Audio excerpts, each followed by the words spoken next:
Please try for as long as you're here when I make the sound of laughter. Wish everyone else seems softer, and I need you now somehow. Fala, minha galera, tudo bem? Tudo bem com vocês? Como vocês estão? Tudo jóia? Galera, aqui é o professor Thiago Ribeiro e hoje, em mais uma tentativa de canal, vou falar um pouco com vocês sobre geração de vapor e de resfriamento, processos de vapor e de resfriamento. Galera, mas antes de começar, não poderia, na semana do Dia dos Namorados, né, e tal, eu não poderia começar essa aula sem antes contar para vocês um pouco dessa música. Essa música é uma música do Silverchair, chama Anna's Song. Por meados de 2007, né, esse jovem professor estava ali galgando a minha digníssima esposa, e na época eu queria uma musiquinha romântica, né, e tal, para ser o tema da nossa história, e achei essa música muito legal, pô, tem um violãozinho ali, da hora pra caramba e tal, violãozinho bacana, e achei que isso seria o suficiente, só que tem um detalhe, essa música, para quem conhece, sabe a tradução, na época eu não sabia nada de inglês, hoje sei um pouco, mas na época eu sabia muito menos. Ocorre que nessa época eu não sabia que Anna's Song, quando ele começa ali falando Diana, eu achava que era Diana, Diana, beleza e tal, o cara tava cantando para Diana. Depois eu descobri que ele queria dizer Die, espaço, Anna. O que significa isso? Que ele estava pedindo para Ana morrer. E essa Ana que tinha que morrer era a anorexia que ele tinha. Então, a história do amor da minha vida começou desse jeito. E nessa semana do Dia dos Namorados, não poderia deixar de fazer uma bela homenagem para essa que me atura há tanto tempo. Então, meu bem, um beijo para você em especial. Galera, hoje nós vamos bater um papo sobre esses processos tão importantes na indústria que são os processos de geração de vapor e de resfriamento. Galera, antes de começarmos falando sobre esses processos de geração de calor e de resfriamento, enfim, nós temos que fazer aqui algumas definições. Dentre essas definições, nós temos a de calor. O que é calor, galera? Calor é a transferência de energia de um corpo que está com a temperatura maior para um corpo que está com a temperatura menor. Aí fica um detalhe. Poxa, muitas vezes nós falamos, nossa, hoje eu estou com muito calor. Hoje eu não estou com calor. Galera, calor existe em qualquer temperatura. A não ser que você esteja em pleno equilíbrio térmico com o meio externo, o que é muito pouco provável que ocorra. Por que eu estou falando isso? Porque toda vez que tiver diferença de temperatura, vai ter calor, vai ter energia térmica sendo transferida. Pessoal, agora quais são os termos corretos para se utilizar no dia a dia? Então aqui, ó, a representação, o pai está com calor.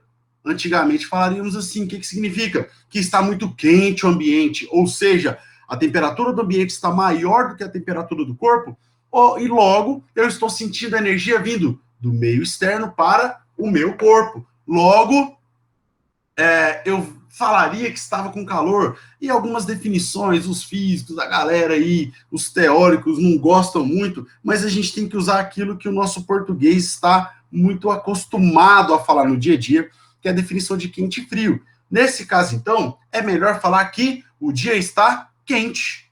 O que o dia está quente? Aquele momento que eu estou sentindo a energia térmica saindo ali do ambiente, vindo para o meu corpo. Já quando a temperatura do meu corpo está menor do que a temperatura do ambiente, quando essa loucura toda passar, meus alunos que são muito chiques vão tudo para Paris, para Bariloche. Lá faz muito frio, na época aí do inverno, e vocês vão falar que estão com frio. O que significa isso? Galera, falar que está com frio significa dizer que você está perdendo energia térmica para o ambiente. Logo, a sua temperatura está maior que o ambiente, você libera energia térmica. Agora, quais são as aplicações desses conhecimentos de calor, de transferência de energia térmica que nós temos no nosso dia a dia? Uma delas, muito clássica, é a aplicação para geração de vapor e para processos de resfriamento. Vamos falar sobre os dois hoje. O primeiro deles é o gerador de vapor. E, galera, eu nunca trabalhei com caldeiras industriais, mas eu tenho grandes amigos e hoje, em especial nessa aula, eu vou trazer ele. O cara é simplesmente uma lenda urbana, é o monstro sagrado das caldeiras industriais. Eu ia falar universal, mas vocês iam falar, Thiago, porque lá em Netuno eu conheço um cara que mexe mais em caldeira que ele, mas olha, galera, daqui até Marte não tem ninguém que saque mais de caldeiras industriais do que esse, o único e inigualável Leandrão. Não vou falar o apelido dele, porque senão depois ele me processa, ou então ele vai usar isso contra mim o resto da vida. Então, Leandrão, fala pra galera aí, o que é uma caldeira industrial? Manda lá. Bacana. Caldeira industrial, então, nada mais é do que um sistema gerador de vapor, ou seja, nas indústrias, nas fábricas, de modo geral, os principais processos são baseados em troca térmica, seja para aquecer ou para resfriar algum tipo de equipamento. E a caldeira nada mais é do que um sistema gerador de vapor.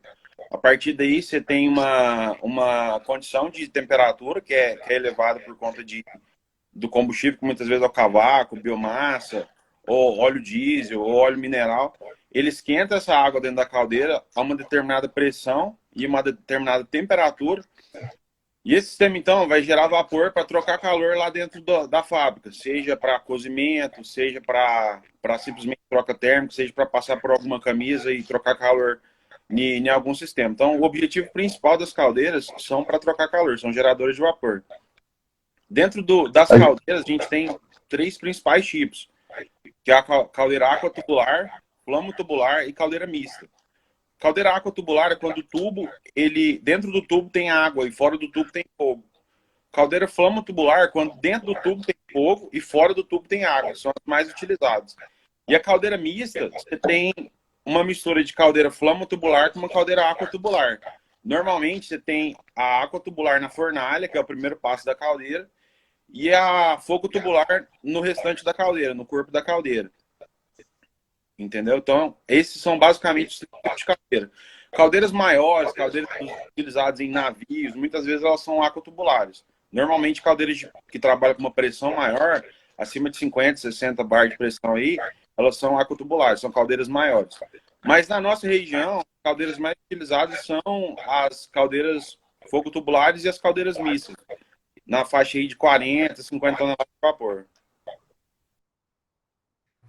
Eu falei para vocês, meus amigos, eu tenho grandes amigos e os caras são feras. Leandrão, muito obrigado pela participação especial na aula de hoje. Quando todo mundo aqui tiver rico pra caramba, eu vou lembrar disso. Pode deixar e vou mandar alguns dos meus milhões para você, meu amigo. Galera, então ele falou muito bem que caldeiras industriais são geradores de vapor. São equipamentos utilizados para gerar vapor. Esse vapor gerado, ele pode ser utilizado em alguns processos. Dentre esses processos, pode ser utilizado para aquecer um processo, como ele falou muito bem, para fazer, por exemplo, cozimento de algum material, ou ainda para geração de energia elétrica. Está sendo gerada uma quantidade muito grande de vapor. Esse vapor tem uma pressão e tem uma vazão tão elevada que ele pode gerar turbinas e pode gerar energia elétrica a partir desse movimento. Ele também comentou, e vamos só reforçar, que existem 3 tipos de caldeiras. São elas as aquatubulares, as flamo ou fogo tubulares e as caldeiras mistas. Galera, caldeira aquatubular e flamo tubular tem uma diferença em especial. A diferença está, principalmente, claro que tem questão de pressão, temperatura e tudo mais, mas a diferença básica está no fato de por onde passa o calor, por onde passa os gases aquecidos e por onde passa a água. É basicamente essa questão estrutural, além dos parâmetros de operação dessas caldeiras. Tudo bem? Galera, na caldeira aquatubular, olha o que acontece.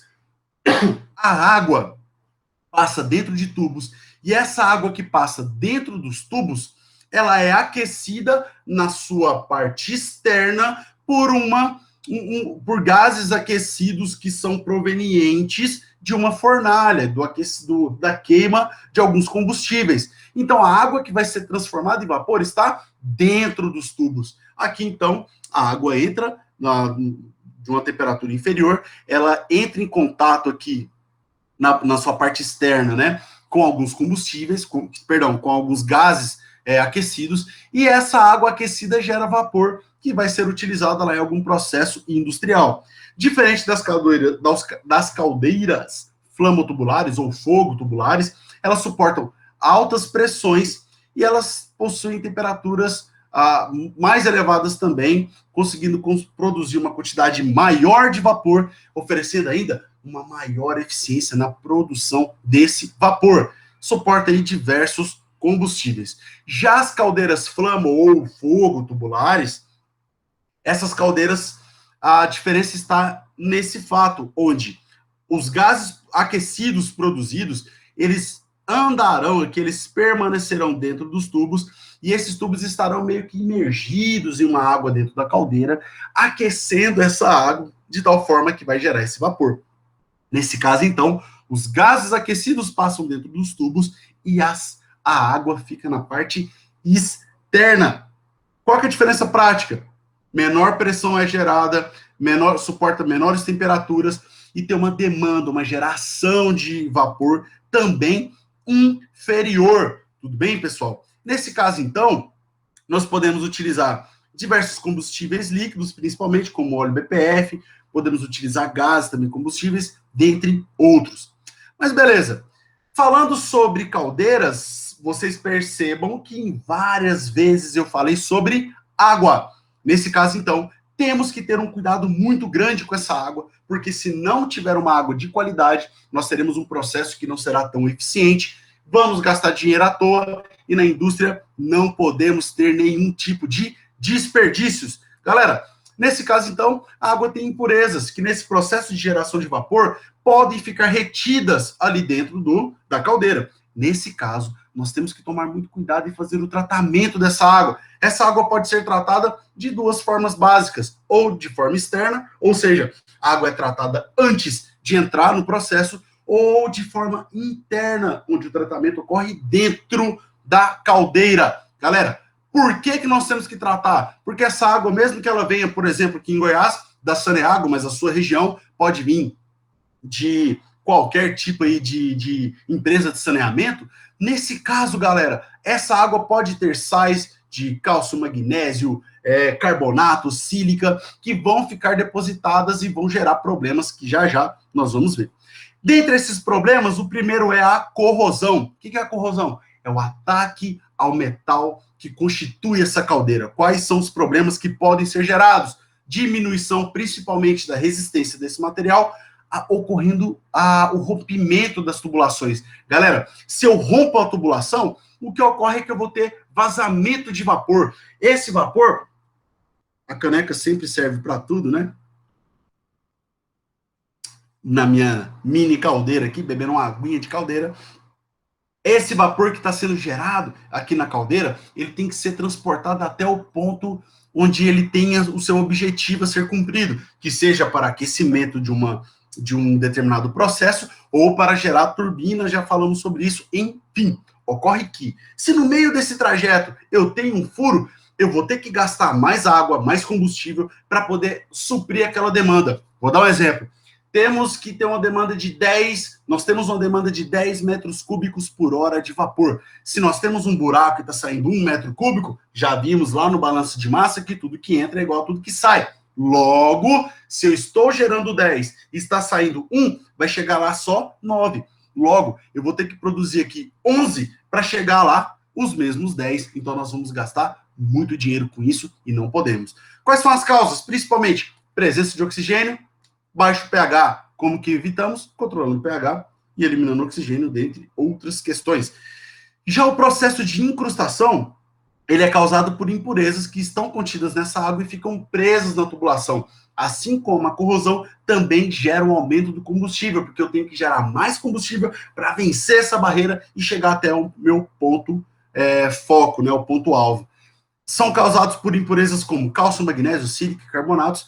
Tem também problema com condensados que estão contaminados. E, por fim, temos o problema de tratamento químico que pode ser mal aplicado.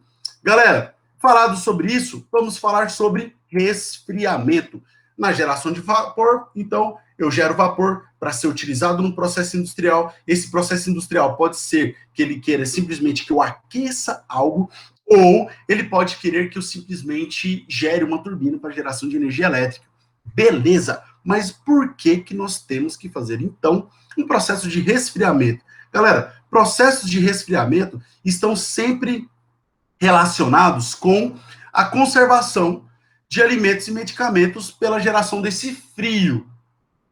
Aqui nós temos duas formas de fazer isso. Nós podemos fazer essa conservação através de métodos de refrigeração ou de congelamento, e nós vamos falar um pouco sobre os equipamentos e esses processos de forma geral. Bom, o primeiro deles é o processo de resfriamento, um dos processos mais antigos para a conservação de alimentos. Ele foi elaborado e foi mais difundido na época aí do século XIX, com a produção contínua do frio para aplicação em indústrias alimentícias. E em 1830 começou a ter aí o desenvolvimento de algumas máquinas frigoríficas que aceleraram bastante essas tecnologias, né, o desenvolvimento dessas tecnologias, e isso permitiu o armazenamento e o transporte de alimentos perecíveis por longos espaços de tempo. Galera, qual foi o cronograma, assim, a cronologia dessa história? Em 1820, tinha ainda o contato direto com o gelo, do produto com gelo. Sabemos que isso não é o mais adequado, tendo em vista que o contato com gelo do material pode danificar ali, por exemplo, uma carne, um alimento, enfim. Em 1865, Estados Unidos começa a utilizar gelo e sal para fazer a conservação de peixes e verificou que isso reduzia muito a quantidade de água ativa ali que tinha nesse material. Em 1880, começou a ter máquinas de refrigeração à base de amônia, e já em 1931, começamos a ter aí o início da fabricação industrial de grandes empresas como Electrolux, Servel e GE. Inclusive, Electrolux e GE ainda são grandes empresas aqui na nossa região. Nesse caso, depois disso, começamos a ter congeladores domésticos, refrigeradores domésticos, e nos últimos 40 anos nós tivemos um crescimento muito mais acelerado. Um exemplo disso são frigobares, enfim. Beleza, mas estamos falando sobre refrigeração e congelamento, temos que definir esses dois métodos, né? Esses dois processos. Galera, na refrigeração, nós abaixamos a temperatura para poder melhorar a qualidade do produto por mais tempo, né? Na verdade, manter a qualidade do produto por mais tempo, só que esse processo ocorre pela diminuição da velocidade. Anotem, galera, diminui, não exclui. Até rimou. Já no congelamento, ocorre a formação de gelo necessitando de temperaturas muito inferiores. Exemplo, entre menos 10 a menos 40 graus Celsius. E ele tem o foco na conservação desse produto por um período muito maior de tempo. Galera, o que a refrigeração consegue retardar? Crescimento de micro-organismos, retardar, reduzir a ação, não excluir. Lembre-se disso. Então, ele conserva retardando crescimento de micro-organismos, atividades metabólicas de tecidos vegetais e tecidos animais também, reações químicas deteriorativas, processos oxidativos catalisados por enzimas, reações químicas, perda de princípios ativos de medicamentos em geral, que são termosensíveis, e perda de umidade. Essa refrigeração, de novo, galera, ela dificulta, mas não impede o crescimento de micro-organismos. Nesse caso, como exemplos aí de micro-organismos que crescem a baixas temperaturas, nós temos o penicilo, leveduras, bactérias psicrófilas. Então, são vários exemplos de micro-organismos que ainda assim podem proliferar, podem crescer, podem ter um crescimento ainda em baixas temperaturas. Logo, é aí que se destaca o congelamento. Por quê? Congelamento, assim como refrigeração, que também é uma operação unitária, né? O congelamento é uma operação unitária na qual a temperatura do produto vai ser reduzida abaixo do seu ponto de congelamento. Lembrando que a água que está presente ali pode ser congelada a 0 grau, mas normalmente não é, porque nós temos sais dissolvidos e sabemos que a inserção de sais em soluções podem influenciar nas suas características, né, nos seus pontos de ebulição, ponto de fusão, enfim. Galera, nesse caso, há formação de gelo, por isso que precisa de temperaturas tão baixas. Esse produto vai ser mantido nessa temperatura até o seu consumo, sempre evitando de se consumir esse material quando você executa processos de descongelamento e recongelamento. Por que isso é importante, galera? Porque nesse processo de descongelar, recongelar, descongelar, recongelar, você pode influenciar na qualidade do produto e pode aí ter a geração de micro-organismos indesejáveis, principalmente quando se trata de alimentos. Beleza, mas qual é a diferença entre refrigeração e congelamento? Basicamente está nos seguintes parâmetros. Primeiro, temperatura na refrigeração entre menos 1,5 até 15 graus Celsius, normalmente. A refrigeração, ela foca na conservação do alimento em dias e até, em alguns casos, até alguns meses, né? Não é tão comum, mas pode acontecer. Aí tem a questão da adição de conservantes, enfim. O objetivo principal é a conservação das características originais do produto e o mecanismo é através do retardamento do crescimento microbiano, de reações químicas e de atividades enzimáticas. Já o congelamento, a temperatura inferior a menos 18 graus Celsius pode ser conservado, aquele material de até meses, até anos. Mas, Thiago, alimento pode ser conservado por mais meses até chegar a anos?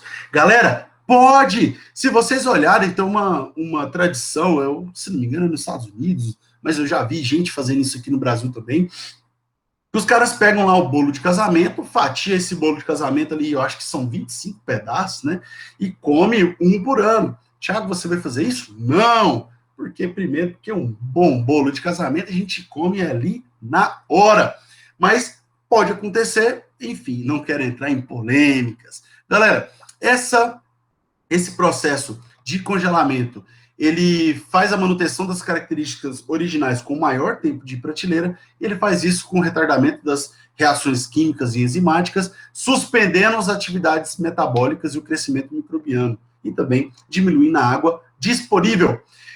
Como que funciona, então, esse equipamento que vai fazer a geração do frio? Ele passa por um compressor, condensador, por uma válvula de expansão e por um evaporador. O primeiro deles é o compressor. O compressor é composto por uma bomba, pode ser vertical ou horizontal, que tem uma função aspirante, que vai comprimir o gás que está saindo do evaporador, fornecendo a essa substância refrigerante o calor que foi perdido no evaporador.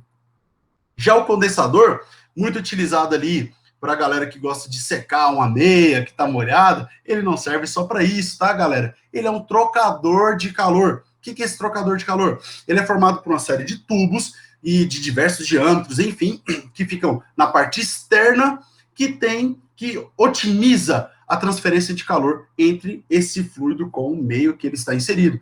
Esse gás que vem do compressor, ele vai se liquefazer ao entrar em contato com a superfície fria do condensador. Então, com isso, esse líquido é voltado ele retorna para o depósito de líquido, continuando o processo. Tudo bem? Esse condensador pode ser resfriado por uma corrente de água, por um processo de imersão em água ou por circulação de água. E mais exemplos. Galera, já o evaporador, ele geralmente é formado também por uma série de tubos, né, uma espécie de serpentina ali, que fica no interior da câmara que vai receber o produto. É ele que recebe aquele fluido que está na fase líquida e vai fazer com que a energia térmica que está ali naquele local seja absorvida por esse fluido, e esse fluido sai da fase líquida para a fase gasosa. Nesse caso, então, essa substância precisa de calor para sair da fase líquida para a gasosa e ela recebe esse calor, ela absorve esse calor no meio que ela está inserida. Tudo bem? Aqui outros exemplos de evaporadores. E, por fim, o fluido refrigerante. O fluido refrigerante é a substância que vai trocar calor. Só que para escolher essa substância, nós temos alguns parâmetros. Dentre eles, nós precisamos que eles sigam, que eles tenham essas características. Por exemplo, possui baixo ponto de ebulição. Cara, eu não posso pegar um fluido que tem um ponto de ebulição, sei lá se existe, mas a 1500 graus Celsius. Por quê? Eu teria que aquecer os meus materiais até 1500 para ele poder conseguir sair de um estado físico para o outro. Ele não pode ser inflamável, não deve ser corrosivo aos materiais do sistema, normalmente ele metais, enfim. Não pode ser tóxico. Não deve exigir pressões muito elevadas para trocar ali calor, né, para trocar de fase, né, de estado físico. Tem que ter uma estabilidade química, não pode gerar impacto ambiental e, claro, tem que ser de baixo custo e fácil disponibilidade. Galera, quais são as aplicações, então, práticas desses processos? Primeiro, fazer cristalização. Outro, fazer operações como descascamento de alguns produtos vegetais. Alguns produtos vegetais ficam mais fáceis de serem descascados quando estão congelados, quando estão resfriados, enfim. Facilita no processo de corte e moagem de algumas matérias-primas. Tem a opção de fazer um resfriamento de reações ou reagentes, enfim, que são muito exotérmicos. Exemplo disso, no meu mestrado eu produzi polianilina. Nesse caso, eu tinha que ter uma reação que fosse... a síntese, ela só ocorre em temperaturas inferiores por volta de 5 graus Celsius. Se eu aumento demais, eu vou ter um outro tipo de composto final. Se eu reduzo demais, também vai influenciar nas características mecânicas, elétricas, enfim, desse material. Logo, condutivas, né, condutoras desse material. Logo, eu tinha que sempre estar ali guardando e mantendo essa polianilina, ali, o sistema reacional, a uma temperatura inferior. Outra questão, o processo de liofilização, que é o processo de secagem pelo frio. E aqui utiliza, então, a técnica do freeze drying. Percebam que depois do Diana, nós aprendemos a falar freeze drying. Galera, nesse processo de liofilização, o que ocorre é que você seca o material, reduzindo a temperatura. Tiago, por que a gente tem que fazer isso? Me explica! Por quê, galera? É simples. No processo de liofilização, se nós aquecemos muito alguns materiais, nós vamos perder algumas características que são desejáveis desses materiais. Exemplo, quero fazer café solúvel. Como que eu faço? Coloco no spray dryer, que é um forno ali, se podemos chamar assim, que ele tem um atomizador na parte em cima que vai aspergir, vai gerar gotículas que vão entrar em contato por um sistema de contrafluxo com calor gerado por gases que estão ali extremamente aquecidos, e essa gotícula, quando entra em contato com esses vapores, com esses gases aquecidos, elas vão secar, sendo que a parte líquida ali, a água, vai evaporar e vai ficar só a parte sólida. Outro exemplo, leite em pó. Agora, pensa comigo, vamos pegar o caso de uma criança que está lá precisando de leite, de um banco de leite, que nós precisamos dar ali toda uma dieta rica em nutrientes para essa criança, para esse bebê recém-nascido, prematuro, enfim. Se eu dou um leite que passou por um processo de aquecimento, com certeza as proteínas ali, o que nós gostaríamos que chegasse até essa criança, não vai chegar de uma forma tão efetiva. Logo, no processo de liofilização, que é o processo de resfriamento e congelamento, de refrigeração ali, de congelamento rápido desse leite, a água que estava presente nesse leite, ela congela tão rápido que ela sai da estrutura, sai daquele retículo do composto, ficando ali só a parte seca. Liofilização é muito utilizado em alimentos. A galera aí que é fit, vai lá, pega banana liofilizada, pega lá maçã liofilizada, morango liofilizado, tudo liofilizado, pega aquilo ali e leva por muito tempo, porque se tá seco não vai perder, né? A gente fala assim, não vai perder, não vai se degradar, não vai não vai perder mesmo, né? Não vai se degradar, não vai deteriorar as suas características desejáveis nesse processo, nesse trajeto. Logo, por isso que é interessante utilizar alimentos liofilizados ao invés de alimentos que passaram por um spray dryer. Por que, de novo, galera? Para ficar bem claro. Porque os alimentos que foram secos por um processo de resfriamento, por um processo de liofilização, eles têm características nutricionais muito mais ricas do que aqueles processos de secagem que utilizam processos a quente, processos com altas temperaturas. Mas não é só nos alimentos. Isso também pode ser utilizado para para produção de medicamentos. Tem alguns medicamentos que também são muito termosensíveis, tem ali princípios ativos que não podem ser aquecidos, mas que têm que ser produzidos na forma de um pó, por exemplo. Logo, o processo de liofilização consegue viabilizar isso, ele consegue reduzir a possibilidade de perder esse material durante esse processo, obtendo, então, medicamentos e alimentos de alta qualidade e secos. Tudo bem? Pessoal, essas eram as informações que o pai queria passar para vocês hoje. Sem dramas, assim como sempre foi, sempre será.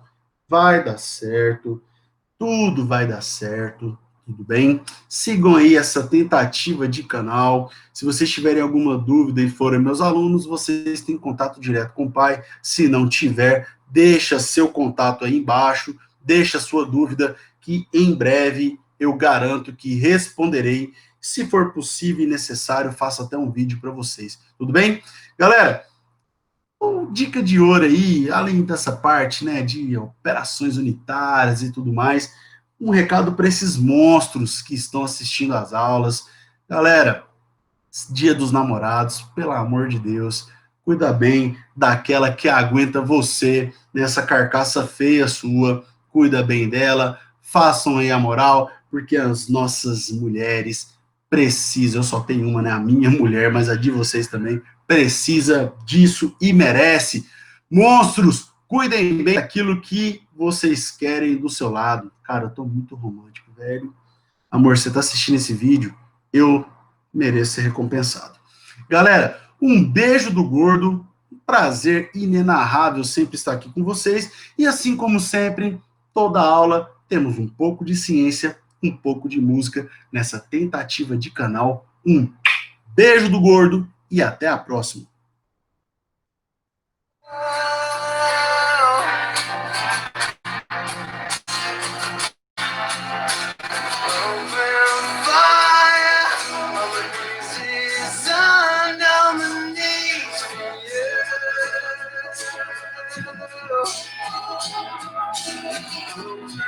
Fly